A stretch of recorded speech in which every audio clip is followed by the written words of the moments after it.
Nesta ronda, eu vou começar por si, Derek Mulatinho. Que impacto pode ter a revelação feita pelo Gabinete Central de Combate à Corrupção na credibilidade das instituições e também na confiança dos cidadãos? Bom, o facto de estarmos a receber informações da Procuradoria, do Gabinete Central de Combate à Corrupção sobre o número de casos que foram identificados, os casos que já tiveram processos a correr ou que já estão com processos, pode, numa primeira hipótese, podemos fazer duas leituras. Primeiro, nós podemos estar a ter um aumento do número de casos pelo facto de existir mais investigação, numa primeira fase, como também podemos estar a ter um elevado número de casos pelo facto de a corrupção estar a aumentar. Nos debates que nós temos estado a fazer, existem dois grupos que não se anulam. Um que entende que a corrupção no nosso país ela é sistémica muitas vezes, que tende a infiltrar-se dentro das instituições a ponto de a paralisar. É por isso que nós estamos a olhar para instituições públicas, incluindo situações em que dentro do Tribunal Administrativo, dentro da Procuradoria-Geral da República e outras instituições que têm estado a existir casos e que têm estado a ser investigados e que essa informação tem estado a ser trazida pelas próprias instituições sobre aquilo que está a ser feito internamente, que é para libertar-se destas teias que têm estado a afetar o nosso Estado.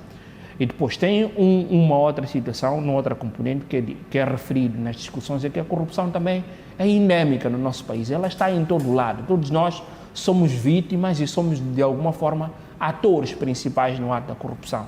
Daí que é difícil encontrar na nossa sociedade pessoas que não tenham, de alguma forma, ter estado envolvidas em atos de corrupção, seja ela de pequena ou de grande dimensão. Nós já temos estado a discutir sobre isso, que existem várias formas de corrupção, muitas delas até culturais, em que a corrupção nem sempre envolve recursos financeiros, às vezes é uma troca de favores. Agora, olhando para o caso de forma particular, se nós devemos olhar aqui para os dados e para a informação que está a ser dita, não basta a informação, é preciso irmos além destes dados. A sociedade exige que esses casos sejam julgados e que os julgamentos conduzam efetivamente à condenação das pessoas que são tidas como corrupção, porque, do contrário, não estaríamos a praticar justiça. Poderia-se dar o entendimento de que estão a ser acusadas pessoas que muitas vezes são absolvidas porque não é encontrada a prova. Então, se há absolvição, pode ser porque não se conseguiu reunir prova suficiente que é para condenar, mas também pode-se entender que foram incitadas pessoas ou foram indicadas pessoas que não eram necessariamente corruptas, o que seria um erro, se nós tivermos a analisar isto nessa perspectiva. Agora, eu estou mais preocupado com o culminar destes casos e com aquilo que o Estado consegue recuperar, sobretudo se nós tivermos a olhar para o volume de recursos financeiros que o Estado não consegue recuperar.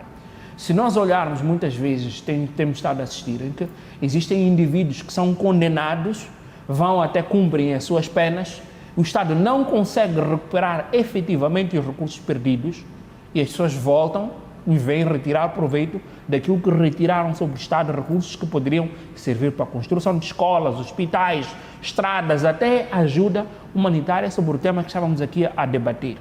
Então, mais do que casos que nós temos, estes relatórios, que é uma comunicação que é feita com a sociedade, é importante que seja recuperado os recursos que o Estado está a perder.